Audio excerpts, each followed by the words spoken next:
Hi hello ನಮಸ್ಕಾರ. ನಾನು ಅಭಿಷೇಕ್ ಶೃಂಗೇರಿ. ಇವತ್ತಿನ ಈ ಒಂದು ವಿಶೇಷ ಸಂದರ್ಶನದಲ್ಲಿ ನಮ್ಮ ಜೊತೆ ಜಿಲ್ಲಾ ಹಾಗೂ ರಾಜ್ಯ ಬಿಜೆಪಿಯಲ್ಲಿ ಹಲವಾರು ಜವಾಬ್ದಾರಿಗಳನ್ನ ಅತ್ಯಂತ ಯಶಸ್ವಿಯಾಗಿ ನಿರ್ವಹಿಸಿ ಜಿಲ್ಲಾ ಬಿಜೆಪಿಯ ಒಬಿಸಿ ಅಧ್ಯಕ್ಷರಾಗಿ ಕೂಡ ಸೇವೆಯನ್ನು ಸಲ್ಲಿಸಿ ಕಾರ್ಯದರ್ಶಿಯಾಗಿ ಹಲವಾರು ಜವಾಬ್ದಾರಿಗಳನ್ನ ಯಶಸ್ವಿಯಾಗಿ ನಿರ್ವಹಿಸಿ ರಾಜ್ಯ ಬಿಜೆಪಿಯ ಕಾರ್ಯಕಾರಿಣಿ ಸಮಿತಿಯ ಸದಸ್ಯರಾಗಿಯೂ ಕೂಡ ಸೇವೆಯನ್ನು ಸಲ್ಲಿಸಿ ಮಹಿಳಾ ಮೋರ್ಚಾ ರಾಜ್ಯದಲ್ಲಿ ಕಾರ್ಯದರ್ಶಿಯಾಗಿ ಸೇವೆ ಸಲ್ಲಿಸಿ ಜೊತೆಗೆ 2 ಬಾರಿ ಜಿಲ್ಲಾ ಪಂಚಾಯತ್ ಸದಸ್ಯರಾಗಿಯೂ ಕೂಡ ಅದ್ಭುತವಾದ ಕೆಲಸವನ್ನ ಮಾಡಿರುವಂತಹ ಉಡುಪಿ ಭಾಗದ ಬಿಜೆಪಿಯ ಮಹಿಳಾ ಶಕ್ತಿಯಾಗಿಯೂ ಕೂಡ ಗುರುತಿಸಿಕೊಂಡಿರುವಂತಹ ಗೀತಾಂಜಲಿ ಎಂ ಸುವರ್ಣ ಅವರು ನಮ್ಮ ಜೊತೆ ಇದ್ದಾರೆ. ಮೇಡಮ್, ಕಾರ್ಯಕ್ರಮಕ್ಕೆ ಅತ್ಯಂತ ಆತ್ಮೀಯ ಸ್ವಾಗತ. ನಮಸ್ಕಾರ ಮೇಡಮ್, ಹೇಗಿದ್ದೀರಾ? ಆರಾಮಿದ್ದೇನೆ ಮೇಡಮ್, ಮೊದಲನೇದಾಗಿ ಜಿಲ್ಲಾ ಪಂಚಾಯತ್ನ ಕುರಿತಾಗಿ ನಾನು ಮಾತಾಡ್ತೇನೆ. ಯಾಕಂದ್ರೆ ಚುನಾವಣಾ ರಾಜಕೀಯ ಅಂತ ಬಂದಾಗ ಆ ಚುನಾವಣಾ ರಾಜಕೀಯ ಅನ್ನುವಂಥದ್ದು ಬಹಳ ಪ್ರಮುಖವಾದ ಒಂದು ರಾಜಕೀಯ ಜೀವನದಲ್ಲಿ ಬಹಳ ಪ್ರಮುಖವಾಗುತ್ತೆ. 2 ಬಾರಿ ಸತತವಾಗಿ ಜಿಲ್ಲಾ ಪಂಚಾಯತಿ ಸದಸ್ಯರಾಗಿ ಸೇವೆ ಸಲ್ಲಿಸಿದ್ರಿ. ಹೇಗಿತ್ತು ಮೇಡಮ್ ಆ ಒಂದು ಸಂದರ್ಭ? ಅದು ಒಂದು ಬಾರಿ ಬಡವರಿಗೆ ಒಂದು ಕೆಲಸ ಮಾಡ್ಲಿಕ್ಕೆ ಒಳ್ಳೆ ಒಂದು ಅವಕಾಶ ಇತ್ತು ನನಗೆ. ನಾನು ಮೊದಲನೇ ಬಾರಿ 2010ರಲ್ಲಿ ಪಡುಬಿದ್ರಿಯಲ್ಲಿ ಜಿಲ್ಲಾ ಪಂಚಾಯತ್ ಸದಸ್ಯರಾಗಿ ಕೆಲಸ ಮಾಡಿದೆ. ಇಲ್ಲಿಂದ ನನಗೆ ಒಂದು 30 ಕಿಲೋಮೀಟರ್ ಆ ಕಡೆ. ಆದ್ರೂನು ಅಲ್ಲಿನ ಜನ ಇವತ್ತಿಗೂ ನನ್ನನ್ನು ಪ್ರೀತಿ ಮಾಡ್ತಾರೆ. ಯಾಕಂದ್ರೆ ಎಲ್ಲೆಲ್ಲಿ ಯಾರದು ಕಷ್ಟ ಸುಖಕ್ಕೂ ನಾನು ಭಾಗಿಯಾಗ್ತಿದ್ದೆ. ಅದರ ನಂತರ 2015ರಲ್ಲಿ ನನ್ನ ಈ ಭಾಗದಲ್ಲೇ ನನಗೆ ಜಿಲ್ಲಾ ಪಂಚಾಯತ್ ನಿಲ್ಲಿಕ್ಕೆ ಒಂದು ಅವಕಾಶ ಸಿಕ್ತು. ನಾನು ನನ್ನ ಎದುರು ಜಿಲ್ಲೆಯ ಜಿಲ್ಲಾ ಪಂಚಾಯತ್ ಅಧ್ಯಕ್ಷರಾಗಿದ್ದಾಗ ಸರಸು ಬಂಗೇರ ನಿಂತಿದ್ರು. ಏನೋ ಒಂದು ಹೆಮ್ಮೆ ನನ್ಗೆ, ಜನರು ನನ್ನನ್ನು ಗುರುತಿಸಿದ್ದಾರೆ ಅಂತ. ನಾನು ಅವರ ಎದುರಲ್ಲಿ ನಿಂತು 1,500 ಓಟಲ್ಲಿ ಗೆದ್ದೆ. ಗೆದ್ದದ್ದು ಹೌದು. ನನ್ಗೆ ಬಹಳ ಖುಷಿಯಾದದ್ದೇನಂದ್ರೆ, ನಾನು ಯಾವುದೇ ಅಧಿಕಾರದ ಆಸೆಗೆ ಹೋಗಿರ್ಲಿಲ್ಲ. 2 ಬಾರಿನೂ ನನ್ಗೆ ಅಧ್ಯಕ್ಷ ಸ್ಥಾನ, ಸೆಕೆಂಡ್ ಟರ್ಮ್ ನನ್ಗೆ ಉಪಾಧ್ಯಕ್ಷ ಸ್ಥಾನನೂ ಇತ್ತು. ಆದ್ರೆ ನಾನು ನಮ್ಮ ಪಕ್ಷದ ನಾಯಕರುಗಳು ಏನ್ ಹೇಳಿದ್ರು, ಈ ಬಾರಿ ಅವ್ರಿಗೆ ಕೂಡ ಖಂಡಿತವಾಗಿಯೂ ನಾನು ನನ್ನ ಜವಾಬ್ದಾರಿಯನ್ನು ಸಿಗುವಂತಹ ಹುದ್ದೆಯನ್ನು ನಾನು ಬಿಟ್ಟುಕೊಟ್ಟಿದ್ದೇನೆ. ಆದ್ರೆ ನನ್ಗೆ ಸಮಾಧಾನ, ನಾನು ಎಲ್ಲೆಲ್ಲಿ ಏನೇನ್ ಕೆಲಸ ಆಗ್ಬೇಕಿತ್ತು, ರಸ್ತೆ ಬೇಕಾದ್ರೆ ರಸ್ತೆ, ನೀರು ಬೇಕಾದ್ರೆ ಅದೇ ನಾನು ಕೇಳ್ಬೇಕಂತ ಮಾಡಿದ್ದೆ. ನಿಮ್ಮ ಒಂದು 10 ವರ್ಷಗಳ 2 ಅವಧಿ 10 ವರ್ಷಗಳ ಕಾಲ ಜಿಲ್ಲಾ ಪಂಚಾಯತಿ ಸದಸ್ಯರಾಗಿ ನಿಮ್ಮ ಅವಧಿಯಲ್ಲಿ ಹೌದು ನಾನು ಇನ್ನು ಮುಂದಿನ ತಲೆಮಾರು ಕೂಡ ನಾನು ಮಾಡಿದ ಕೆಲಸವನ್ನ ನೆನ್ಪಿಟ್ಕೊಬಹುದು ಅಂತ ಒಂದು ಕೆಲಸಗಳನ್ನ ಮೆಲುಕು ಹಾಕಿದ್ದಾರೆ. ಯಾವ ಕೆಲಸಗಳು ತುಂಬಾ ಇದೆ. ಆದ್ರೆ ನಾನು ಮಾಡಿದಂತಹ ಕೆಲಸಗಳು ಹೇಳ್ಬೇಕಾದ್ರೆ ಸರ್ಕಾರ ಹಣ ತುಂಬಾ ಕೊಡ್ತಿದ್ರು. ಸನ್ಮಾನ್ಯ ಯಡಿಯೂರಪ್ಪನವರು ಇದ್ದಾಗ ತುಂಬಾ ಅನುದಾನ ಸಿಕ್ತಿತ್ತು. ಆ ಸಮಯದಲ್ಲಿ ನಾನು ನಮ್ಮ ಕೆಜಮಾಡಿಯಲ್ಲಿ ಒಂದು ಕುದ್ರು ಇದೆ, ನಡಿ ಕುದ್ರು ಅಂತ. ಅಲ್ಲಿಗೆ ನೀರಿನ ಸಮಸ್ಯೆ ಇರ್ಲಿಲ್ಲ, ರಸ್ತೆ ಇರ್ಲಿಲ್ಲ. ಆ 2 ಭಾಗಕ್ಕೂ ನೀರು ಕೊಡುವಂತಹ ಕೆಲಸವನ್ನು ಒಂದು ಟ್ಯಾಂಕ್ ರಚಿಸಿ ನೀರನ್ನು ಕೊಡುವಂತಹ ಕೆಲಸ ಮಾಡಿದ್ದೇನೆ. ಅದು ಇವತ್ತಿಗೂ ನನ್ಗೆ ಅಲ್ಲಿನ ಜನಗಳು ನೆನ್ಪಿಟ್ಟಿದ್ದಾರೆ. ಬಂದ ಕೂಡಲೇ ಒಂದಷ್ಟು ಪ್ರೀತಿ ಮಾಡ್ತಾರೆ. ಅದರ ನಂತರ ಈ ಕಡೆ ಬಂದ್ರೆ ಪಲಿಮಾರು, ನಂದಿಕೂರ್ನಿಂದ ಪಲಿಮಾರಿಗೆ ಒಂದು ಕನೆಕ್ಟಿಂಗ್ ರೋಡ್, ಅದೊಂದು 1-2 ಕಿಲೋಮೀಟರ್ ಅಷ್ಟು ಕನೆಕ್ಟಿಂಗ್ ರೋಡ್ ಅನ್ನು ನನ್ನ ಟರ್ಮಲ್ಲಿ ನಾನು ಮಾಡಿಕೊಟ್ಟಿದ್ದೇನೆ. ಈ ಕಡೆ ಇನ್ನು ಬಂದಾಗ ಹೆಜಮಾಡಿಗೆ ಗರಡಿಗೆ ನಮ್ಗೆ ರಸ್ತೆ ಇರ್ಲಿಲ್ಲ. ಆ ರಸ್ತೆ ಒಂದು ತೋಡಿಗೆ ಮಣ್ಣು ಹಾಕ್ಬಿಟ್ಟು ಪೈಪ್ ಹಾಕ್ಬಿಟ್ಟು ರಸ್ತೆ ಮಾಡಿಕೊಡುವಂತಹ ಕೆಲಸವನ್ನು ನಾನು ಮಾಡಿದ್ದೇನೆ. ಈ ಕಡೆ ನಾವು ಅಲ್ಲಿ ಪಡುಬಿದ್ರಿಯಿಂದ ಮುಗಿಸ್ಕೊಂಡು ಈ ಕಡೆ ಬರುವಾಗ ಅನೇಕ ಕೆಲಸಗಳು, ಈಗ ಪಳ್ಳಿಗುಡ್ಡೆ ಅಂತ ಒಂದು ಜಯನಗರ ಅಂತ ಒಂದು ಪ್ರದೇಶ ಇದೆ. ಒಂದು 3 ವರ್ಷದಲ್ಲಿ ನಾನೇ ಅವರಿಗೆ ಸತತವಾಗಿ ನೀರು ಕೊಡುವಂತ ಕೆಲಸ ಮಾಡಿದೆ. ಟ್ಯಾಂಕರ್ ತಗೊಂಡು ಹೋಗಿ, ಅಲ್ಲಿ ಜಾಗನೂ ಇಲ್ಲ, 5 ಸೆನ್ಸಿನ ಮನೆಗಳು. ನಂತರ ಈಗ ಒಂದು ಬಾವಿ ಮಾಡಿ ಒಂದು ಟ್ಯಾಂಕ್ ಮಾಡಿ ನೀರಿನ ವ್ಯವಸ್ಥೆ, ಅಲ್ಲಿ ಚೆನ್ನಾಗಿ ನೀರಿನ ವ್ಯವಸ್ಥೆ ಆಗ್ತಾ ಉಂಟು. ನಿಮ್ಮ ಅವಧಿಯಲ್ಲಿ ಮಾಡಿರುವಂತ ಕೆಲಸಗಳು ಆ ಜಿಲ್ಲಾ ಪಂಚಾಯತ್ ಸದಸ್ಯರಾಗಿ ಹೌದು ನಾನು ಈ ಕೆಲಸವನ್ನ ಮಾಡಿ ನಿಮಗೆ ವೈಯಕ್ತಿಕವಾಗಿ ಆತ್ಮತೃಪ್ತಿ? ನನಗೆ ಆತ್ಮತೃಪ್ತಿ ಇದೆ. ಯಾಕಂದ್ರೆ ಇವತ್ತಿಗೂ ಜನರು ನನ್ನನ್ನು ಪ್ರೀತಿ ಮಾಡುವಾಗ ಏನೋ ನಾನು ಮಾಡಿದ್ದೇನೆ ಅಂತ ನಾನು ಅಂದ್ಕೊಳ್ತೇನೆ. ಅದರ ಮಧ್ಯದಲ್ಲಿ ಸಮಾಜ ಸೇವೆ ಅಂತೂ ನಂದು ನಡೀತಾನೆ ಇರ್ತದೆ. ಯಾರಿಗೆ ಹುಷಾರಿಲ್ಲ, ಯಾರಿಗೆ ಮನೆ ಇಲ್ಲ, ಯಾರಿಗೆ ಹೊಟ್ಟೆಗೆ ತಿನ್ಲಿಕ್ಕೆ ಅನ್ನ ಇಲ್ಲ, ಅದನ್ನೆಲ್ಲ ನಾನು ನೋಡ್ಕೊಂಡು, ನಾನು ಹೋಗುವಾಗಲೂ ಅಷ್ಟೇ ನೀವು ನೋಡ್ಬೋದು, ನನ್ನ ಗಾಡಿಯಲ್ಲಿ ಒಂದಿಷ್ಟು ಅಕ್ಕಿ, ಒಂದಿಷ್ಟು ಬಟ್ಟೆ ಏನಾದ್ರೂ ಹಿಡ್ಕೊಂಡು ಹೋಗ್ತಾ ಇರ್ತೇನೆ. ಯಾರು ಎಲ್ಲಿಯಾದ್ರೂ ಸಿಕ್ಕಿದ್ರು ಪಾಪದವ್ರು ಸಿಗ್ಲಿ, ನಾನು ಕೊಡುವಂತಹ ಕೆಲಸವನ್ನು ಮಾಡ್ತಿದ್ದೆ. ಆಗ್ಲೂ ಅಷ್ಟೇ, ಈಗಲೂ ಅಷ್ಟೇ. ಮೇಡಮ್, ಈಗ ಒಂದು ಸರ್ಕಾರದ ಅನುದಾನದಲ್ಲಿ ಕೆಲಸ ಮಾಡ್ಕೊಡೋದು ಅದು ಒಂದು ಭಾಗ ಸಾರ್ವಜನಿಕ ಜೀವನದಲ್ಲಿ, ಇನ್ನೊಂದು ವೈಯಕ್ತಿಕ ಅಥವಾ ಬೇರೆ ಡೋನರ್ಸ್ ಗಳನ್ನ ಹಿಡಿದು ಆ ಕೆಲಸವನ್ನ ಮಾಡೋದು ಕೊಡೋದು ಇನ್ನೊಂದು ಭಾಗ. ನೀವು ಕೂಡ ಬೇರೆ ಬೇರೆ ಡೋನರ್ಸ್ ಗಳು, ಬೇರೆ ಬೇರೆ ಇದನ್ನ ನಿಮ್ಮ ಮಕ್ಕಳ ಸಹಕಾರದಿಂದ ಕೂಡ 10ಕ್ಕೂ ಹೆಚ್ಚು ಜನರಿಗೆ ಮನೆಯನ್ನು ಕಟ್ಟಿಕೊಟ್ಟು ಆ ಒಂದು ಇನ್ಸಿಡೆಂಟ್ ಕುರಿತಾಗಿ ನಾನು ಫಸ್ಟಿಗೆ ಒಂದು ಪಡುಬಿದ್ರಿಯಲ್ಲಿ ಕಲ್ಲಟೆ ಅಂತ ಒಂದು ಪ್ರದೇಶ ಇದೆ. ಅಲ್ಲಿ ಒಂದು ಕಣ್ ಕಾಣದ ಒಂದು ತಾಯಿ, ಒಂದು ಪ್ರಾಯದ ಅಜ್ಜ, ಅವಳಿಗೆ 2 ಮಕ್ಕಳು.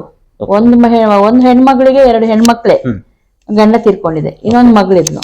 ನನ್ನನ್ನು ಅಲ್ಲಿ ಆ ಕಡೆ ಹೋಗುವಾಗ ಒಬ್ರು ಕರ್ಕೊಂಡು ಹೋದಾಗ ಆ ಪರಿಸ್ಥಿತಿ ನೋಡುವಾಗ ಬಹಳ ಚಿಂತಾಜನಕ. ಮನೆ ಒಂದು ಸ್ವಲ್ಪ ಆಗಿ ನಿಂತಿತ್ತು. ನಾನೊಂದು ಧೈರ್ಯ ಮಾಡಿ ನಾನು ಮಾಡಿ ಕೊಡ್ತೇನೆ ಅಂತ ಒಪ್ಕೊಂಡೆ. ನನ್ಗೆ ಪಡುಬಿದ್ರಿಯಲ್ಲಿ ನಾನು ಫಸ್ಟ್ ಇಲೆಕ್ಷನ್ ನಿಂತವಳು. ಆಗ ಒಂದೊಂದು ಏರಿಯಾದಲ್ಲಿ 1-2-3 ಜನ ನನ್ಗೆ ಬೇಕಾದಂತಹ ಅಣ್ಣನವರಿದ್ರು. ಅವ್ರನ್ನೆಲ್ಲ ಅವರ ಸಹಾಯ ಕೇಳ್ತಿದ್ದೆ ನಾನು. ಹೆಜ್ಮಾಡಿಗೆ ಹೋದ್ರೆ ಒಂದು ದಯಾನಂದ ಹೆಜ್ಮಾಡಿ ಅಂತ, ಈಗ ಹೆಜ್ಮಾಡಿ ದೇವಸ್ಥಾನದ ಮಹಾಲಿಂಗೇಶ್ವರ ದೇವಸ್ಥಾನದ ಮುಕ್ತೇಶ್ವರರವರು, ಅವರು ಒಂದು ಸ್ವಲ್ಪ ಇಷ್ಟು ನನ್ನ ಹಾಗೆ ಭಾವನೆಗಳು, ಬಡವರು ಅಂತ ಹೇಳಿದ್ರೆ ಒಂದು ಅಷ್ಟು ಆಸೆ. ಅವರು ಬಂದ್ಬಿಟ್ಟು ನನ್ನ ಜೊತೆ ನಿಂತ ಅದೊಂದು ಮನೆ ಕಟ್ಟಿ ಕೊಡುವಂತಹ ಕೆಲಸವನ್ನು ಮಾಡಿದೆ. ಇದೆಲ್ಲ ಆಗುವಾಗ ಆ ಮನೆಯವರ ಕಣ್ಣಲ್ಲಿ ಬರುವಂತಹ ಒಂದು ಬೆಳಕು ನಮಗೂ ಅದು ನಿಜವಾಗ್ಲು ಹೇಳ್ಬೇಕು.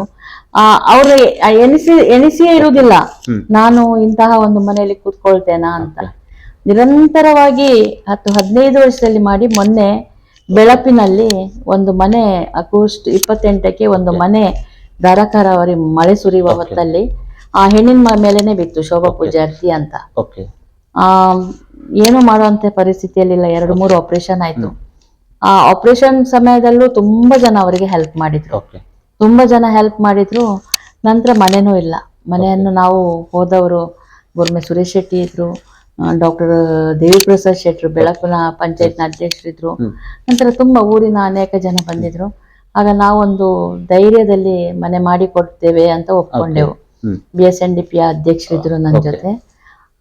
ಆ ಸಮಯದಲ್ಲಿ ನಾವು ಕೊಟ್ಟ ಮಾತನ್ನು 3 ತಿಂಗಳಲ್ಲಿ ಮನೆ ಕಟ್ಟಿ ಕೊಟ್ಟೆವು.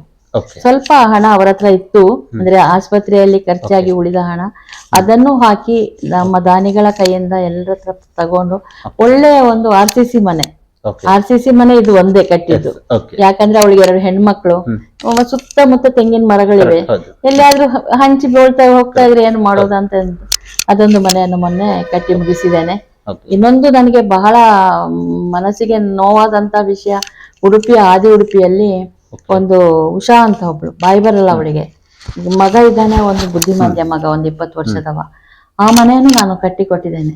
ಇದೆಲ್ಲ ನೋಡುವಾಗ ಏನೋ ದೇವರು ನನ್ನ ಹತ್ರ ಮಾಡಿಸ್ತಾನೆ ಅಂತ. ಇದೆಲ್ಲ ನಾನು ಖಂಡಿತ ಯಾವುದೋ ಒಂದು ಚುನಾವಣೆ ಗೆದ್ದು ಯಾವುದೋ ಮಾಡೋಕ್ಕಿಂತ ಈ ರೀತಿಯಾದ ಸಾಮಾಜಿಕ ಸೇವೆ ಮಾಡಿದಾಗ ಎಲ್ಲ ಒಂದು ರೀತಿಯಲ್ಲಿ ಜೀವನದಲ್ಲಿ ಕೂಡ ಒಂದು ರೀತಿಯಲ್ಲಿ ಆತ್ಮತೃಪ್ತಿ, ಖಂಡಿತ ಆತ್ಮತೃಪ್ತಿ. ನನಗೆ ಏನಂದ್ರೆ ನಾನು ಇಂಥ ಕೆಲಸ ಯಾವತ್ ಮಾಡಿದ್ದೇನೆ ಆ ದಿನ ನಾನು ನಿರಂತರ, ನನಗೆ ನಿದ್ದೆನೂ ಒಳ್ಳೆ ಬರ್ತದೆ, ನಾನು ಬಹಳ ಸಂತೋಷದಿಂದ ಇರ್ತೇನೆ.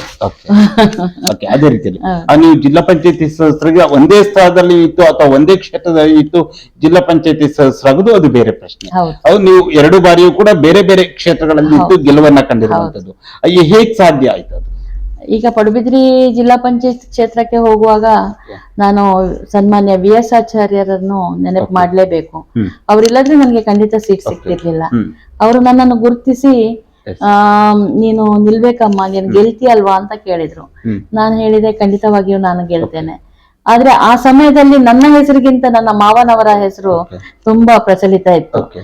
ಕಟ್ಪಾಡಿ ಮುದ್ದು ಸುವರ್ಣರು ಅಂತ ಹೇಳಿದ್ರೆ ಒಂದು ಕಾಲದಲ್ಲಿ ಇಡೀ ಒಂದು ಕರಾವಳಿಗೆ ಹುಲಿಯಾಗಿದ್ರು ಅವರು. ಎಲ್ಲಾ ರಂಗದಲ್ಲೂ ಇದ್ರು, ರಾಜಕೀಯ, ಶೈಕ್ಷಣಿಕ, ಎಲ್ಲದರಲ್ಲೂ ಎಲ್ಲ ಇದ್ರಲ್ಲೂ ಅವರು ಕೆಲಸ ಮಾಡ್ತಿದ್ರು. ಹಾಗೆ ಅವರ ಹೆಸರಲ್ಲಿ ನಾನು ಅಲ್ಲಿ ಸ್ವಲ್ಪ ಹೇಳಿ ನಾನು ಗೆದ್ದಿದ್ದೇನೆ ಅಂತ ಹೇಳ್ಬೋದು. ಹಾಗೆ ನನ್ನ ಕಾರ್ಯಕರ್ತರ ಶ್ರಮ ಅಂತೂ ಖಂಡಿತ ಇದೆ. ಕಾರ್ಯಕರ್ತರು ನನ್ನನ್ನು ಪರಿಚಯ ಮಾಡಿದ್ದಾರೆ, ಅಲ್ಲಿ ಏನು ಅಂತ ಪರಿಚಯ ಮಾಡಿಕೊಟ್ಟಿದ್ದಾರೆ. ಅದರ ಜೊತೆಯಲ್ಲಿ ಅದಕ್ಕಿಂತ ಸ್ವಲ್ಪ ಮುಂಚೆ ನಾನು ಕೆಲಸ ಮಾಡಿದ್ದೇನೆ. ಅದಕ್ಕಿಂತ ಕೆಲಸ ಮಾಡಿದ್ದು ನನ್ಗೆ ಆ ಸಮಯದಲ್ಲಿ ತುಂಬಾ ಉಪಯುಕ್ತವಾಗಿದೆ. ಹೌದು. ಅದೇ ರೀತಿಯಲ್ಲಿ ಒಂದು ಕಡೆ ಚುನಾವಣಾ ರಾಜಕೀಯ ಆದ್ರೆ ಇನ್ನೊಂದು ಕಡೆ ಪಕ್ಷದಲ್ಲಿ ಕೂಡ ನಿರಂತರವಾಗಿ ಸಂಘಟನೆಗಳು ತೊಡಗಿಸಿಕೊಂಡಿರೋದು. ಉಡುಪಿಯ ಏನು OBC ಮೋರ್ಚಾದ ಅಧ್ಯಕ್ಷರಾಗಿದ್ರಿ, ಆ 3 ಅವಧಿಗೆ ಕಾರ್ಯದರ್ಶಿಯಾಗಿ ಕೂಡ ಸೇವೆ ಸಲ್ಲಿಸಿದ್ರಿ, ಆ ವಕ್ತಾರರಾಗಿದ್ರಿ. ಆ ಒಂದು ಪಕ್ಷ ಸಂಘಟನೆ ಜವಾಬ್ದಾರಿಗಳು ಯಾವ ರೀತಿಯಾಗಿ ನಡೀತಾ ಇದೆ? ಪಕ್ಷ ಸಂಘಟನೆ ಅಂತ ಹೇಳಿದ್ರೆ ನನ್ನದೊಂದು ಮುಂಚಿನಿಂದ ನನ್ನ ಒಂದು ಭಾವನೆಗಳು ಏನಂದ್ರೆ, ಒಂದಕ್ಕೆ ನಾನು ಕಮಿಟ್ಮೆಂಟ್ ಆದ್ರೆ ನಾನು ಆಚೆ ನೋಡುದಿಲ್ಲ. ನಾನು ಒಂದು ಪಕ್ಷದಲ್ಲಿ ಈಗ ಕೆಲಸ ಮಾಡುವಾಗ ಅದು ಏನೇ ಆಗ್ಲಿ ನಾನು ಅದಕ್ಕೆ ತಕ್ಕ ನೇರವಾಗಿ ನಾನು ಕೆಲಸ ಮಾಡುವವಳು. ಇವತ್ತು ನೀವು ಏನ್ ನಂಗೆ ಕೆಲಸ ಕೊಟ್ರು ಅದನ್ನು ನಾನು ಮುಗಿಸಿಯೇ ನನಗೆ ಹಸಿವು ನೀರು ಅದು ಏನು ಬೇಡ, Okay. ಹಾಗೆ ನಾನು ಸಂಘಟನೆ ಮಾಡಿದ್ದೇನೆ. ಆಮೇಲೆ ನನ್ನನ್ನು ತುಂಬಾ ಪ್ರೀತಿ ಮಾಡುವ ನನ್ನ ಕಾರ್ಯಕರ್ತರನ್ನು ನಾನು ಬೆಳೆಸ್ತೇನೆ. Okay. ನಾನು ಬೆಳಿತೇನೆ, ಅವರನ್ನು ನಾನು ಬೆಳೆಸ್ತೇನೆ. ನನ್ನ ಮಕ್ಕಳಾಗಿ ಅವರನ್ನು ನಾನು ನೋಡ್ತೇನೆ. ಇದು ನನಗೆ ನಿಜವಾಗ್ಲು ಇದು ನನಗೆ ಬಹಳ ಒಂದು ಉಪಯೋಗವಾಗಿದೆ. ಈಗ ನಾನು 2 ಸಲ ಜಿಲ್ಲಾ ಪಂಚಾಯತಿ ಗೆಲ್ಬೇಕಾದ್ರೂ ನನ್ನ ಕಾರ್ಯಕರ್ತರೇ ನನಗೆ ಆಸ್ತಿ ಅಂತ ಹೇಳ್ತೇನೆ. ಇವತ್ತಿಗೂ ನೀವು ನೋಡ್ಬಹುದು, ನಾನು ಕಾರ್ಯಕರ್ತರಿಗೆ ಜೋರಿಗೆ ಜೋರು ಮಾಡ್ತೇನೆ, ಬೈಲಿಕ್ಕೆ ಬೈತೇನೆ, ಆದ್ರೆ ಅಷ್ಟೇ ಪ್ರೀತಿ ಮಾಡ್ತೇನೆ. ನಾನು ಅವ್ರಿಗೆ ಹೇಳ್ತೇನೆ, ನಾನು ನಿಮ್ಗೆ ಯಾಕೆ ಜೋರ್ ಮಾಡ್ತೇನೆ, ನೀವು ಅಡ್ಡ ದಾರಿಗೆ ಹೋಗ್ಬಾರ್ದು, ಒಳ್ಳೆ ದಾರಿಯಲ್ಲಿ ಹೋಗ್ಬೇಕು. ಒಬ್ಬರಾಗೆ ನಾವು ನಿಷ್ಠೆಯಿಂದ ಶಿಷ್ಟಾಚಾರದಿಂದ ಇದ್ರೆ ಯಾವತ್ತಾದ್ರೂ ಜನ ನಮ್ಮನ್ನು ಗುರುತಿಸ್ತಾರೆ. ಈ ಮಾತನ್ನ ಮುಂದೆ ಇಟ್ಕೊಂಡು ನಾನು ಕೆಲಸ ಮಾಡ್ತೇನೆ. ಈಗ ಪಕ್ಷದ ಜವಾಬ್ದಾರಿಗಳಲ್ಲಿ ವಕ್ತಾರರು ಅಂತ ಬಂದಾಗ ಅದೇ ಬೇರೆ ರೀತಿಯಾಗಿರುತ್ತೆ. ಪಕ್ಷದ ಮೇಲಾಗಿರ್ಬೋದು, ಪಕ್ಷದ ನಾಯಕರುಗಳ ಮೇಲೆ ಬಂದಂತ ಆಪಾದನೆಗಳಾಗಿದ್ದು, ಆರೋಪಗಳು, ರಾಜಕೀಯದಲ್ಲಿ ಆರೋಪ ಪ್ರತ್ಯಾರೋಪಗಳು ಸರ್ವೇ ಸಾಮಾನ್ಯವಾಗಿ ಪ್ರತಿನಿತ್ಯವೂ ನಡೀತಿರುವಂತಹ ಒಂದು ಪ್ರಕ್ರಿಯೆಗಳಲ್ಲಿ ಒಂದು. ಹಾಗೆ ಆ ವಕ್ತಾರದ ಸಂದರ್ಭದಲ್ಲಿ ಪಕ್ಷದ ಮೇಲಾಗಿರ್ಬೋದು ಅಥವಾ ರಾಜ್ಯದ ಬಿಜೆಪಿ ಮೇಲಾಗಿರ್ಬೋದು ಅಥವಾ ಇಲ್ಲಿನ ನಾಯಕರುಗಳ ಮೇಲೆ ಆಪಾದನೆಗಳು, ಆರೋಪಗಳು ಬಂದ ಸಂದರ್ಭದಲ್ಲಿ ಯಾವ ರೀತಿಯಾಗಿ ನೀವು ಡಿಫೆಂಡ್ ಮಾಡ್ಕೊಳ್ತೀವಿ? ನಾನು ಮುಂಚಿನಿಂದಲೂ ಏನೇ ಒಂದು ನಮ್ಗೆ ಪಕ್ಷಕ್ಕೆ ಏನಾದ್ರೂ ಇದು ಬಂದಾಗ ನನ್ನ ನಾಯಕರುಗಳು ನನ್ನನ್ನೇ ಚಾನೆಲ್ಗಳಿಗೆ ಕಳಿಸ್ತಿದ್ರು. ನಾನು ವಿರೋಧ ಪಕ್ಷದವರ ಒಟ್ಟಿಗೆ ಕುತ್ಕೊಂಡು ಕೆಲಸ ಮಾಡಿ ನನಗೆ ಒಳ್ಳೆ ಅನುಭವ ಇದೆ. ಯಾವುದೇ ಒಂದು ಮಾತು ಬಂದ್ರು ನಾನು ಕಾಂಗ್ರೆಸ್ ಆಗಿರ್ಬೋದು, ಬೇರೆ ಪಕ್ಷ, ಅವರ ಜೊತೆಯಲ್ಲಿ ನಾನು ಮಾತಾಡಿ ಅಲ್ಲಿ ನಾನು ನನ್ನ ನಾಯಕರುಗಳನ್ನು ನಾನು ಎಲ್ಲಿ ತನಕ ಮೇಲೆ ತಕೊಂಡೋಗ್ಬೇಕು ಅಷ್ಟು ಕೊಂಡೋಗಿ ಇಟ್ಟಿದ್ದೆ. ಈಗ ವಕ್ತಾರ ಅಂತ ಪೋಸ್ಟ್ ಕೊಟ್ಮೇಲೆ ನನ್ಗೆ ಬಂದ ಇಲೆಕ್ಷನ್ ಕೋಟೆ ಶ್ರೀನಿವಾಸ್ ಪೂಜಾರಿ ಅವರದ್ದು MP ಇಲೆಕ್ಷನ್. ಆ ಸಮಯದಲ್ಲಿ ನಾನು ಪೂರ್ಣವಾಗಿ ನನ್ನನ್ನು ತೊಡಗಿಸಿಕೊಂಡಿದ್ದೇನೆ. ನನಗೆ ಎಷ್ಟು ಅವರ ಬಗ್ಗೆ ನನಗೆ ಮಾತಾಡ್ಲಿಕ್ಕೆ ಉಂಟು, ಅವರ ಬಗ್ಗೆ ನಾನು ಎಷ್ಟು ಪ್ರಚಾರ ಮಾಡ್ಬೋದು ಅಷ್ಟು ಪ್ರಚಾರವನ್ನು ನಾನು ವಕ್ತಾರರಾಗಿ ಮಾಡಿದ್ದೇನೆ. ನನ್ಗೆ ಮತ್ತೆ ಏನಾಗಿದೆ ಅಂದ್ರೆ, ನಾನು ತುಂಬಾ ಜಾಸ್ತಿಯಾಗಿ ಎಲ್ಲ ನನ್ನ ನಾಯಕರ ಬಗ್ಗೆ ನಾನು ತಿಳ್ಕೊಂಡಿರ್ತೇನೆ. ನಾನು ಯಾವತ್ತೂ ಅವರನ್ನು ಬಿಟ್ಟು ಕೊಡೋದಿಲ್ಲ. ನನ್ನ ನಾಯಕರು ಯಾವತ್ತಿದ್ರು ಅವರ ಇದನ್ನು ನನ್ನ ಮೇಲೆ ಕೊಂಡೋದ್ರೆ ಮಾತ್ರ ನಾನೊಂದು ಕಾರ್ಯಕರ್ತೆಯಾಗಿರ್ಬೋದು. ಹೌದು. ಅದೇ ರೀತಿಯಲ್ಲಿ ಜಿಲ್ಲಾ ಜವಾಬ್ದಾರಿ ಜೊತೆ ರಾಜ್ಯದಲ್ಲೂ ಕೂಡ ಜವಾಬ್ದಾರಿಗಳನ್ನು ನಿರ್ವಹಿಸ್ತೀರಾ. ರಾಜ್ಯದ ಏನು ಕಾರ್ಯಕಾರಿಣಿ ಸಮಿತಿಯ ಅದರಲ್ಲಿ ಕೆಲವು ಜನರು ಮಾತ್ರ ಇರುತ್ತೆ. ಆ ಒಂದು ಕಮಿಟಿಯಲ್ಲಿ ಕೂಡ ಕಾರ್ಯಕಾರಿಣಿ ಸಮಿತಿಯ ಸದಸ್ಯರಾಗಿಯೂ ಕೂಡ ಸೇವೆಯನ್ನು ಸಲ್ಲಿಸ್ತೀರಾ. ಆ ಸಂದರ್ಭ ಹೇಗಿತ್ತು? ಬೇರೆ ಬೇರೆ ರಾಜ್ಯದ ಮೂಲೆಗಳಿಂದಲೂ ಇರ್ತಾರೆ, ದೊಡ್ಡ ನಾಯಕರುಗಳು ಇರ್ತಾರೆ, ಎಲ್ಲರೂ ಇರ್ತಾರೆ. ಹೇಗಿತ್ತು ಆ ಒಂದು ಸಂದರ್ಭ? ರಾಜ್ಯದ ಮಹಿಳಾ ಮೋರ್ಚಾದ ಕಾರ್ಯದರ್ಶಿಯಾಗಿನೂ ನಂಗೆ ಕೆಲಸ ಮಾಡಿದ್ದೆ. ಅವಾಗ ನನ್ಗೆ ಅಧ್ಯಕ್ಷರಾಗಿ ಭಾರತಿ ಶೆಟ್ಟಿ ಅವರಿದ್ರು. ಅವ್ರ ಜೊತೆ ನಾನು ಬಹಳ ಸುಂದರವಾಗಿ ಕೆಲಸ ಮಾಡಿದ್ದೇನೆ. ಮಹಿಳೆಯರನ್ನು ಹೇಗೆ ಒಟ್ಟು ಮಾಡ್ಬೇಕು, ನನ್ಗೆ 3 ಜಿಲ್ಲೆಯ ಜವಾಬ್ದಾರಿ ಹಾಕಿದ್ರು, ಮಂಗಳೂರು, ಉಡುಪಿ, ಚಿಕ್ಕಮಂಗ್ಳೂರು. ನಾನು 3 ಜಿಲ್ಲೆಯಲ್ಲೂ ಅಷ್ಟೇ ಒಂದು ನಿರಂತರವಾಗಿ ನಾನು ಹೋಗಿ ಬಂದು ಕೆಲಸ ಮಾಡ್ತಾ ಇದ್ದೆ. ಅದರ ಜೊತೆಲಿ ರಾಜ್ಯದ ಕಾರ್ಯಕಾರಿಣಿ ಸದಸ್ಯ ನಳಿನ್ ಕುಮಾರ್ ಕಟೀಲ್ ನನ್ನ ರಾಜ್ಯಾಧ್ಯಕ್ಷರಾಗಿದ್ರು. ನಾವು ಬೆಂಗಳೂರಿಗೆ ಕರೆದಾಗ ನಾವು ಹೋಗ್ಬೇಕು, ನಮ್ಗೆ ಇಲ್ಲಿ ಏನ್ ಜವಾಬ್ದಾರಿ ಹಾಕ್ತಾರೆ ಅವಾಗ ನಾವು ಮಾಡ್ಬೇಕು. ನನ್ಗೆ ಏನಂದ್ರೆ, ನನ್ಗೆ ಕೊಟ್ಟ ಜವಾಬ್ದಾರಿಗೆ ನಾನು ಚ್ಯುತಿ ಬರದ ಹಾಗೆ ನಾನು ಕೆಲಸ ಮಾಡೋಳು. ನನಗೆ ರಾಜ್ಯದ ಕಾರ್ಯಕಾರಿಣಿ ಆಗಿದ್ದಾಗ ನನ್ನನ್ನು ಕೇರಳದ ಚುನಾವಣೆಗೂ ಕಳಿಸಿದ್ರು ಕಳೆದ ಸಲ. ನಾನು 1 ತಿಂಗಳು ಕೊಲ್ಲಂ, ಹೌದು ಕೊಲ್ಲಂನಲ್ಲಿ ಕರ್ನಾಕ್ಪಳ್ಳಿ ಅನ್ನೋ ಒಂದು ಕ್ಷೇತ್ರದಲ್ಲಿ ನಾನು 1 ತಿಂಗಳ ಕಾಲ ಕೆಲಸ ಮಾಡಿ ಬಂದಿದ್ದೇನೆ. ಅಲ್ಲಿಯ ಜನರು ನನ್ನನ್ನು ಅಷ್ಟೇ ಪ್ರೀತಿ ಮಾಡಿದ್ದಾರೆ. ನನಗೆ ಲ್ಯಾಂಗ್ವೇಜ್ ಪ್ರಾಬ್ಲಮ್ ಸ್ವಲ್ಪ ಇದ್ರೂನು ನನಗೆ ಮಲಯಾಳಿ ಅಂತೂ ಬರಲ್ಲ, ನಾನು ಇಂಗ್ಲಿಷ್ ಹಿಂದಿಯಲ್ಲೇ ಮಾತಾಡ್ತಿದ್ದೆ. ಸ್ವಲ್ಪ ಅವರಿಗೆಲ್ಲ ಅದನ್ನು ಸ್ವಲ್ಪ ಕಷ್ಟ ಆಗ್ತಿತ್ತು. ಆದ್ರೆ ನಾನು ಅವರನ್ನು ಪ್ರೀತಿಯಿಂದ ಇದು ಮಾಡ್ಕೊಂಡು ಮನೆಗೆ ಹೋಗಿ ಸಂಪರ್ಕ ಮಾಡಿ ನಾನು ಇದ್ ಮಾಡ್ತೀನಿ. ಅಲ್ಲಿನ ಜನರು ಇವತ್ತಿಗೂ ನನ್ನನ್ನು ನೆನಪಿಟ್ಕೊಂಡಿದ್ದಾರೆ. ಅವರು ಈಗ ಪಕ್ಷವು ಕೂಡ ನಿಮ್ಮನ್ನು ಗುರುತಿಸಿ ಈಗ ಒಂದು ಬೇರೆ ರಾಜ್ಯಗಳಿಗೆ ನಿಮ್ಮ ಚುನಾವಣೆ ಒಂದು ಜವಾಬ್ದಾರಿನ ಕೊಟ್ಟು ಕಳಿಸ್ತಾರೆ, ಅಥವಾ ಜಿಲ್ಲೆಯಲ್ಲಿದ್ದಂತ ನಿಮ್ಮನ್ನ ರಾಜ್ಯಕ್ಕೆ ಕರ್ಕೊಂಡು ಹೋಗ್ತಾರೆ, ಬೇರೆ ಬೇರೆ ಜವಾಬ್ದಾರಿಗಳನ್ನ ಕೊಡ್ತಾರೆ. ಅಂದ್ರೆ ಆ ಜವಾಬ್ದಾರಿಗಳು ಬಂದ ಸಂದರ್ಭದಲ್ಲಿ ಎಷ್ಟು ಕಠಿಣವಾಗಿರುತ್ತೆ. ಯಾಕಂದ್ರೆ ಬಿಜೆಪಿ ಅನ್ನಂಥದ್ದು ಈಗ ವಿಶ್ವದಲ್ಲಿ ಅತಿ ದೊಡ್ಡ ಸದಸ್ಯರನ್ನು ಹೊಂದಿರುವ ಪಕ್ಷ ಆಗಿರುವ ಹಿನ್ನೆಲೆಯಲ್ಲಿ ಎಷ್ಟು ಕಠಿಣವಾಗಿರುತ್ತೆ? ಕಠಿಣ ಅಂದ್ರೆ ನಮ್ಮ ಬಾಯಿ ಶುದ್ಧವಾಗಿರ್ಬೇಕು. ಈಗ ಎಲ್ಲಿ ಹೋದ್ರುನು, ಈಗ ನಾನು ಕೇರಳಕ್ಕೆ ಹೋಗಿರ್ಬೋದು, ಅಲ್ಲಿನೆಲ್ಲರನ್ನು ಪ್ರೀತಿ ಮಾಡ್ಕೊಂಡು ಇವತ್ತಿಗೂ ಅವರು ನಮ್ ಕೊಲ್ಲೂರಿಗೆ ಜಾಸ್ತಿ ಬರ್ತಾರೆ. ಬಂದಾಗ ನನ್ಗೆ ಸಿಕ್ಕಿ ಮಾತಾಡಿ ಹೋಗ್ತಾರೆ. ಇದೇ ಕಷ್ಟ ಆಗೋದು ನಮ್ಗೆ. ಯಾವುದೇ ನಾವು ತಪ್ಪಬಾರ್ದು, ನಾವ್ ಯಾವ್ದಾದ್ರು ಮಾತು ಕೊಟ್ರು ತಪ್ಪಾರ್ದು. ಈಗ ನಾವು ಚುನಾವಣೆಯಲ್ಲಿ ತುಂಬಾ ಗಿಮಿಕ್ಗಳು ನಡೀತದೆ, ಆದ್ರೆ ಯಾವ ಗಿಮಿಕ್ ಮಾಡಿದ್ರು ಅದನ್ನ ನಡೆಸುವಂತ ಕೆಲಸ ನಾವು ಮಾಡ್ಬೇಕು. ಇವತ್ತು ಇಲ್ಲೇ ಆಗಿರ್ಬೋದು, ಎಲ್ಲಿಯೇ ಆಗಿರ್ಬೋದು. ಈಗ ಒಂದು ವೇಳೆ ನಮ್ಮ ನಾಯಕರ ಬಗ್ಗೆ ಅಪಪ್ರಚಾರ ಮಾಡ್ತಾರೆ, ಆಗ ನಾವು ಬಿಟ್ಕೊಡ್ಬಾರ್ದು. ನಾವು ನಮ್ಮ ನಾಯಕರನ್ನ ಯಾವತ್ತೂ ಬಿಟ್ಕೊಡ್ಬಾರ್ದು. ಅವ್ರು ಏನಾದ್ರು ತಪ್ಪು ಮಾಡಿದ್ರು ಅದನ್ನು ನಾವು ಮುಚ್ಚಿಟ್ಟೆ ನಾವು ಕೆಲಸ ಮಾಡ್ಬೇಕು. ನನ್ನ ಇದು ಅದು. ಯಾಕಂದ್ರೆ ಈಗ ಒಂದು ನಮ್ ಪಕ್ಷ ಅಂದ್ರೆ ನಾವು ಒಂದು ತಾಯಿಯ ಸ್ಥಾನದಲ್ಲಿ ಇರ್ತೇವೆ. ಭಾರತ ಮಾತೆಯನ್ನು ಮುಂದೆ ಇಟ್ಕೊಂಡೆ ನಾವು ಕೆಲಸ ಮಾಡುವವರು. ಆ ಸಮಯದಲ್ಲಿ ನಮ್ಮ ಯಾವುದೇ ಒಂದು ಇಲ್ಲದ ಸಲ್ಲದ ಆರೋಪ ಬಂದ್ರು ಅದನ್ನು ನಾವು ಬಹಳ ಸೂಕ್ಷ್ಮವಾಗಿ ಇಲ್ಲ ಆರೋಪ ಇಲ್ಲ ಅಂತ ಮಾಡುವಂತ ಕೆಲಸ ಮಾಡ್ಬೇಕು. ಎಸ್ ಕರೆಕ್ಟ್, ಅದೇ ಹೇಳ್ತೀನಿ ಮೇಡಮ್. ಈಗ ನೀವು ಕೂಡ ಹಲವಾರು ಜವಾಬ್ದಾರಿಗಳನ್ನು ಯಶಸ್ವಿಯಾಗಿ ನಿರ್ವಹಿಸಿದ್ದೀರಾ. ಬಹುಶಃ 2018 ವಿಧಾನಸಭೆ ಚುನಾವಣೆ ಅನ್ಕೊಳ್ತೀನಿ. ಆ ಟೈಮಲ್ಲಿ ಒಂದು ಹಂತದಲ್ಲಿ ಗೀತಾಂಜಲಿ ಎಂ ಸುವರ್ಣ ಅವರಿಗೆ ಕಾಪು ವಿಧಾನಸಭಾ ಕ್ಷೇತ್ರ ವ್ಯಾಪ್ತಿಯಲ್ಲಿ ಟಿಕೆಟ್ ಫೈನಲ್ ಆಯ್ತು ಅನ್ನುವ ಹಂತಕ್ಕೆ ಕೂಡ ಹೋಗಿತ್ತು. ನಿಮ್ಗೆ ಟಿಕೆಟ್ ತಪ್ಪಲಿ ಏನ್ ಕಾರಣ? ಟಿಕೆಟ್ ತಪ್ಪಿದ್ದಂತ ನಾನಂತೂ ಹೇಳೋದಿಲ್ಲ. ಲಾಲಾಜಿ ಮೆಂಡನ್ ಅವಾಗ MLA ಆಗಿದ್ರು. ಎಲ್ರ ಮನ್ಸಲ್ಲೂ ಗೀತಾಂಜಲಿ ಸುವರ್ಣ ಬೇಕಂತ ಇತ್ತು. ಆದ್ರೆ ಒಂದು ಟರ್ಮ್ ಲಾಲಾಜಿ ಅಣ್ಣ ಬೇಕು ಅಂತ ಹೇಳಿದಾಗ ನಾವು ಏನೋ ಮಾತಾಡ್ಲಿಲ್ಲ. ಮತ್ತೆ ಒಂದು ನಾನು ಹೇಳ್ತೇನೆ, ನನ್ಗೆ ಎಲ್ಲ ಇದೆ, ಯೋಗ್ಯತೆ ಇದೆ, ನಾನು ಯಾವ್ದನ್ನಾದ್ರೂ ಜಯಿಸ್ತೇನೆ ಅಂತ ಯೋಗ್ಯತೆ ಇದೆ. ಆದ್ರೆ ನನ್ಗೆ ಯೋಗ ಇಲ್ವಾ ಏನೋ ನನ್ಗೆ ಗೊತ್ತಿಲ್ಲ. ನಾನು ಯಾರಾದ್ರೂ ಕೇಳಿದ್ರು ಒಂದು ಹೇಳ್ತೇನೆ, ನಾನು MLA ಆಗ್ಬೇಕು, ಯಾಕಂದ್ರೆ ನಾನು ಬಡವರ್ ಕೆಲಸ ಮಾಡ್ಬೇಕು ಅಂತ. ಯಾರು ಕೇಳಿದ್ರು ನನ್ ಮಾತು ಅದೇ. ಇನ್ನೊಂದ್ ಮಾತು ನಾನು ಯಾವತ್ತೂ ಹೇಳೋದುಂಟು, ಏನು ಅಧಿಕಾರ ಇಲ್ಲದಿದ್ರು ಜನರು ನನ್ನ ಮಾತು ಕೇಳ್ತಾರೆ, ಅಧಿಕಾರಿಗಳು ನನ್ನ ಮಾತು ಕೇಳ್ತಾರೆ. ಇವತ್ತಿಗೂ ನಾನು ಕೆಲಸ ಮಾಡ್ತೇನೆ, ನನ್ನ ನಾಯಕರುಗಳು ಒಪ್ಕೊಳ್ತಾರೆ ಅವಳು ಕೆಲಸ ಮಾಡ್ತಾಳೆ ಅಂತ. ಆದ್ರೂ ನನ್ಗೇನು ಏನೋ ಗೊತ್ತಿಲ್ಲ. ಆದ್ರೆ ನೋಡೋಣ ದೇವ್ರ ಇಚ್ಛೆ ಏನಂತ. ಮುಂದೆಯೂ ಕೂಡ ಇನ್ನೇನು 2 ವರ್ಷದಲ್ಲಿ ಚುನಾವಣೆ ಕೂಡ ಬರುತ್ತೆ. ಆ ಟೈಮಲ್ಲಿ ಗೀತಾಂಜಲಿ ಎಂ ಸುವರ್ಣ ಅವರು ಕಾಪು ವಿಧಾನಸಭಾ ಕ್ಷೇತ್ರದಿಂದ ಪ್ರಬಲ ಟಿಕೆಟ್ ಆಕಾಂಕ್ಷಿ, ಹೌದಾ ಅಲ್ವಾ? ಖಂಡಿತವಾಗಿಯೂ ನನ್ನ ನಾಯಕರು ನನ್ನನ್ನು ಗುರುತಿಸಿ ನನಗೆ ಸೀಟ್ ಕೊಟ್ರೆ ನಾನು ಆಕಾಂಕ್ಷಿಯೇ. ನಾನು ಹೇಳ್ತೇನೆ ಏನಂದ್ರೆ, ನನ್ಗೆ ಒಂದು ಸಲ ನಾನು MLA ಆಗ್ಲೇಬೇಕು. ಯಾಕಂದ್ರೆ ನನ್ಗೆ ಜನರ ಸೇವೆ ಮಾಡ್ಬೇಕು. ನಾನು ಖಾಲಿ ಹೀಗೆ ಕುತ್ಕೊಂಡು ನಾನೊಂದು ಕೆಲಸ ಮಾಡ್ತೇನೆ ಅಂದ್ರೆ ಯಾರು ನನ್ನನ್ನು ಇದಿಲ್ಲ. ನಾನು ಸರ್ಕಾರದ ಒಂದು ಪ್ರತಿನಿಧಿಯಾಗಿ ಹೋಗಿ ಅಲ್ಲಿ ನಾನು ಜನರ ನೋವನ್ನು, ಸಮಸ್ಯೆಗಳನ್ನು ಹೇಳಿ ಜನರಿಗೆ ನನ್ನಿಂದ ಆಗುವಂತಹ ಸಹಾಯವನ್ನು ಮಾಡ್ಬೇಕು. ಇದು ನನ್ನ ಒಂದು ದಿಟ್ಟ ಒಂದು ಆಸೆ. ಆಮೇಲೆ ನಾನು ಹೇಗಿದ್ದೇನೆ ಅಂದ್ರೆ, ನನಗೆ ಅಚಲವಾದ ಒಂದು ವಿಶ್ವಾಸ, ಆತ್ಮವಿಶ್ವಾಸ ಜಾಸ್ತಿ. ನನ್ಗೆ ಏನಾದ್ರೂ ಮಾಡ್ತೇನೆ ಅಂತ ಅದು ನಾನು ಮಾಡಿಯೇ ತೀರಿಸ್ತೇನೆ ಅನ್ನುವಂತ ಆಸೆ. ಆದ್ರಿಂದ ಸಿಗ್ಬಹುದು ಎನ್ನುವಂತ ಆಸೆ ನನಗೂ ಇದೆ. ಈಗ ನೀವು ಕೂಡ ಕಾರ್ಯಕರ್ತರ ಬಳಿ ಹೋಗ್ತಿರ್ತೀರಾ, ನಿರಂತರವಾಗಿ ನಿಮ್ಮ ಮನೆಗೂ ಕಾರ್ಯಕರ್ತರು ಬರ್ತೀರಾ, ನೀವು ಅವರ ಬಳಿ ಬೂತ್ ಗಳಿಗೆ ಹೋಗ್ತಾ ಇರ್ತೀರಾ, ಮಂಡಲಗಳಿಗೆ ಹೋಗ್ತಾ ಇರ್ತೀರಾ. ಅಲ್ಲಿನ ಕಾರ್ಯಕರ್ತರಾಗಿರ್ಬೋದು, ನಿಮ್ಮ ನಾಯಕರು ಯಾವ ರೀತಿಯಾದ ಒಪಿನಿಯನ್ ವೈಯಕ್ತಿಕವಾಗಿ ನಿಮ್ಮ ಬಗ್ಗೆ ವ್ಯಕ್ತಪಡಿಸ್ತಾರೆ? ಅದು ನಿಮ್ಗೆ ಗೊತ್ತು. ನನ್ನ ಬಗ್ಗೆ ಯಾರು, ನನ್ನ ಎದುರಿನಲ್ಲಿ ನನ್ಗೆ ಯಾರು ಶತ್ರುಗಳು ಇಲ್ಲ.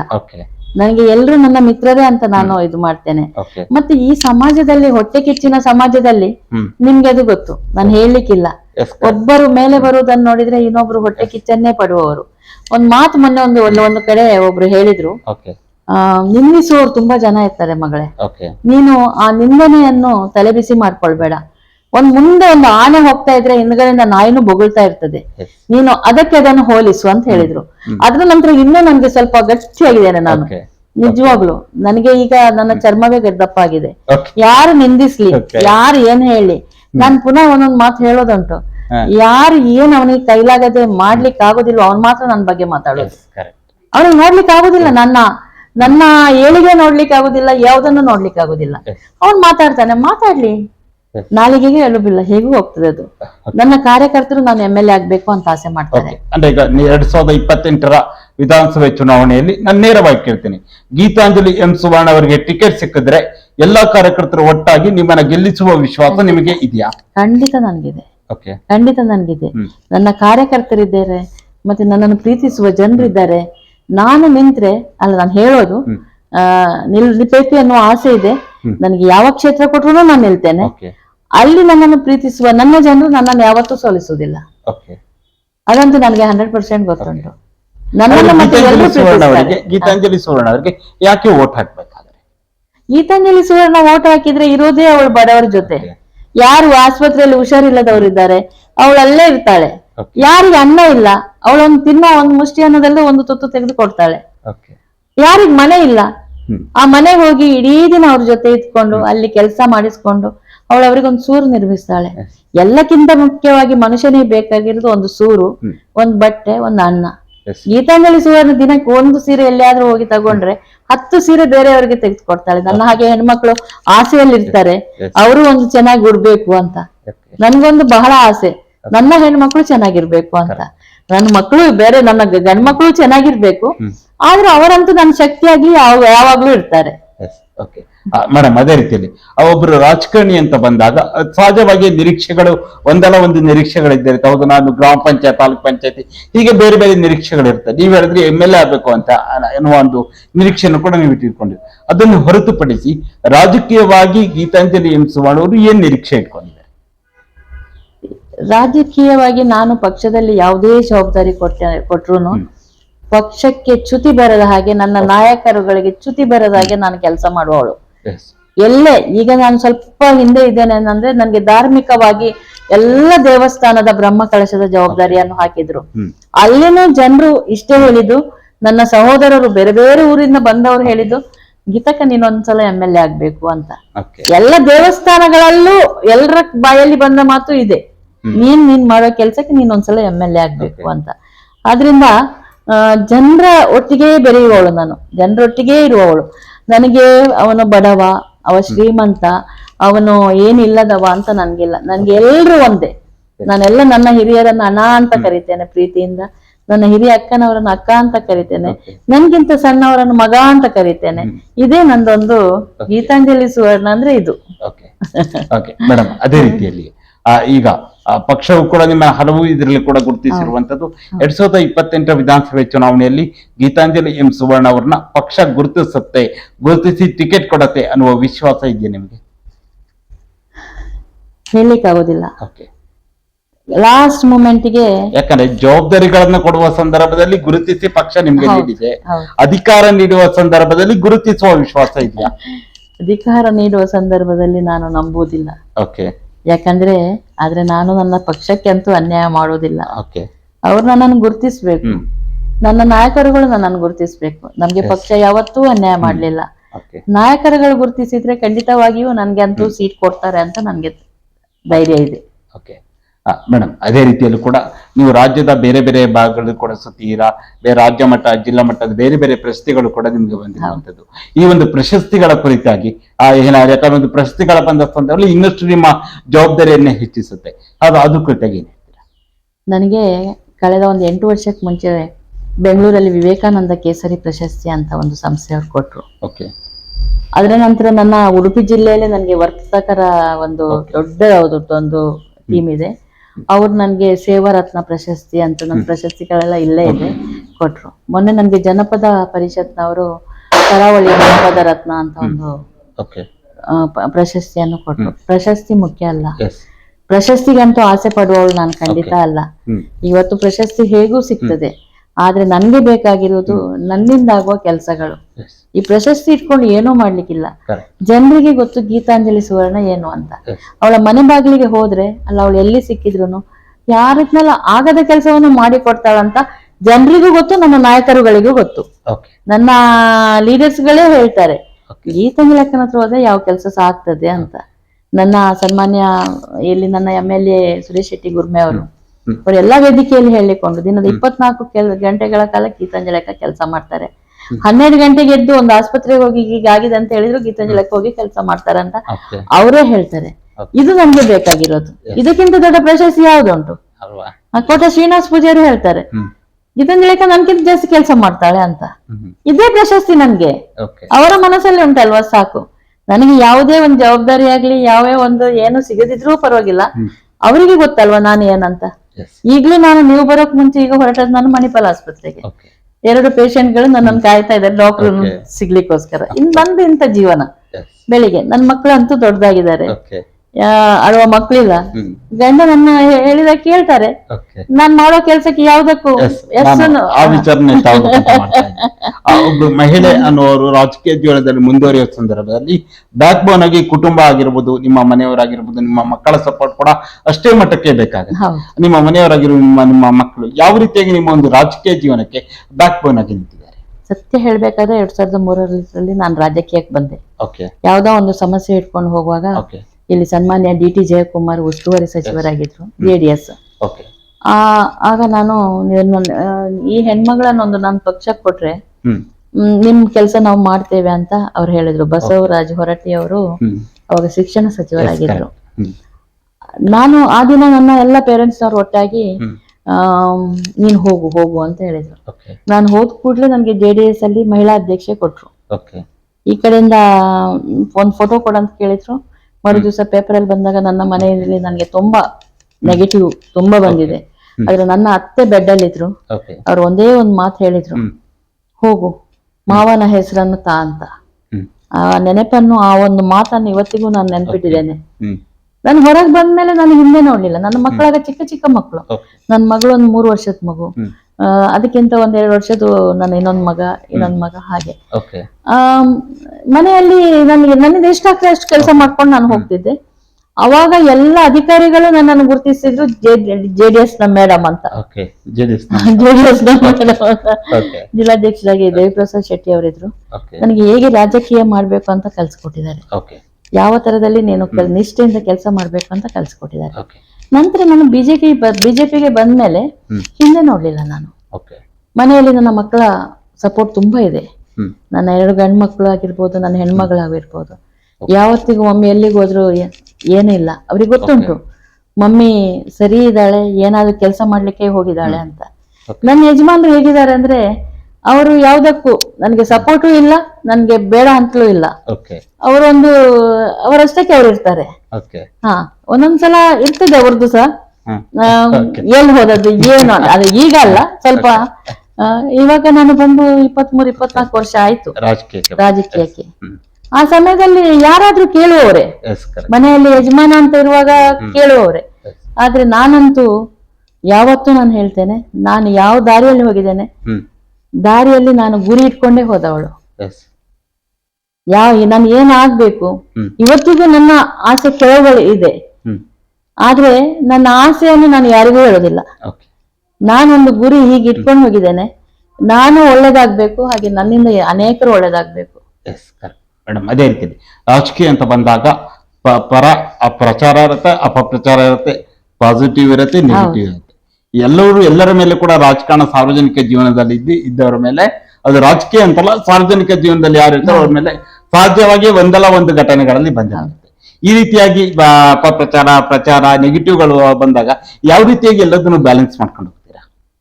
ಇಲ್ಲ, ನನ್ಗೆ ನೆಗೆಟಿವ್ ಬಂದದ್ದು ಸ್ವಲ್ಪ ಕಡಿಮೆನೆ. ಯಾಕಂದ್ರೆ ನಾನು ನೆಗೆಟಿವ್ಗೆ ಆಸ್ಪದನೆ ಕೊಡಲ್ಲ. ಏನಿದ್ರು ನಾನು ಕೈ ಬಾಯಿ ಶುದ್ಧದಿಂದ ಬದುಕುವವಳು. ಇಲೆಕ್ಷನ್ ಟೈಮ್ ಅಲ್ಲಿ ಕೆಲವೆಲ್ಲ ಅಪಪ್ರಚಾರ ಬಂದಾಗ ನಾನು ಡೈರೆಕ್ಟ್ ಅವ್ರಿಗೆ ಕೇಳ್ತಿದ್ದೆ, ನನ್ನಿಂದ ಏನಾದ್ರೂ ನಿಮ್ಗೆ ಸಮಸ್ಯೆ ಆಗಿದೆಯಾ? ವಿರೋಧ ಪಕ್ಷದವರ್ದು ನಿಂತ್ಕೊಂಡು ಸ್ಟೇಜ್ ಅಲ್ಲಿ ಮಾತಾಡೋದು, ಹಂಗ್ ಮಾಡಿದ್ಲು ಹಿಂಗ್ ಮಾಡಿದ್ಲು. ನಾನ್ ಡೈರೆಕ್ಟ್ ಅವ್ರಿಗೆ ಕೇಳ್ತಿದ್ದೆ, ಇಲ್ಲ ಗೀತಕ್ಕ, ಇದು ರಾಜಕೀಯ ಅಂತ ಹೇಳ್ತಿದ್ರು. ಹೌದು, ನೀವು ರಾಜಕೀಯ ಅಂತ ಹೇಳ್ತೀರಿ, 4 ಜನ ಕೇಳಿದವರು ಅಂತ ನಾನು ಹೇಳ್ತಿದ್ದೆ. ಆದ್ರೆ ಅವರ ಮನಸ್ಸಲ್ಲೂ ನನ್ಗೆ ಹಾಗೆಲ್ಲ ಹೇಳ್ಬೇಕಂತಿರ್ಲಿಲ್ಲ. ಆದ್ರೆ ನನಗೆ ಇಲೆಕ್ಷನ್ ಟೈಮ್ ಅಲ್ಲಿ ಪುನಃ ಯಾರಾದ್ರೂ ನನ್ನ ವಿರೋಧ ಪಕ್ಷದವರು ಈ ಊರಿಗೆ ಬಂದು ನನ್ ಬಗ್ಗೆ ಅಲ್ಲಿ ಹೇಳಿದ್ರಲ್ವಾ ನೀವು, ಇದು ಸರಿಯಾ, ಮತ್ತೇನ್ ಮಾಡ್ಬೇಕು, ನಿನ್ನ ಎದುರಲ್ಲಿ ನಮ್ದೇ ಕ್ಯಾಂಡಿಡೇಟ್ ನಿಂತದಲ್ವಾ, ಆ ಮಾತು ಬಂದಿದೆ. ಯಾರು ಬೇಕಂತ ಹೇಳೋದಿಲ್ಲ, ಆದ್ರೆ ಇದನ್ನು ಹೇಳದಿದ್ರೆ ಆಗೋದಿಲ್ಲ ಅವರಿಗೆ, ಅಂತ ಪರಿಸ್ಥಿತಿ. ಆದ್ರೆ ದೇವ್ರ ದಯೆಯಿಂದ ನನ್ಗೆ ಇಷ್ಟವರೆಗೆ ತುಂಬಾ ನೆಗೆಟಿವ್ ಮಾತಾಡಿದವರು ಕಡಿಮೆ.